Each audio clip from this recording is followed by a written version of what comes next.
ఈరోజు ఈ వైర్‌తో మీకొక మంచి డీఐవై చూపిస్తాను. ఈ విధంగా ఒక పెన్ తీసుకొని వైర్‌ని ఈ విధంగా 5 రౌండ్స్ అయితే తీసుకోవాలి. ఇలా రౌండ్ చేసుకున్న దాన్ని మళ్ళీ తీసేసుకొని అటునుంచి ఈ హోల్స్‌లోకి లాక్కోవాలి. ఇటు నుంచి అటు హోల్స్‌లోకి లాక్కోవాలి. వీడియోలో చూపించిన విధంగా అలా లాగిన తర్వాత ఈ విధంగా రోల్ చేసుకోవాలి వైర్స్‌ని. తర్వాత పెటల్స్ లాగా ఓపెన్ చేసుకోవాలి.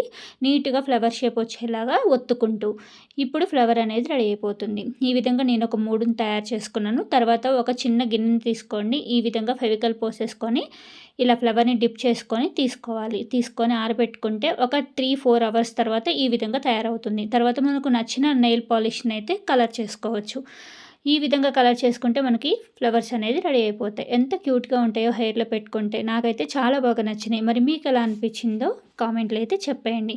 మన ఛానల్‌ని ఎవరైనా ఫస్ట్ టైం చూస్తున్నట్లయితే ప్లీజ్ సబ్స్క్రైబ్ చేసుకోండి. ఈ వీడియో ఎలా ఉందో కామెంట్‌లో చెప్పేయండి. మీరు కూడా ట్రై చేసి చూడండి.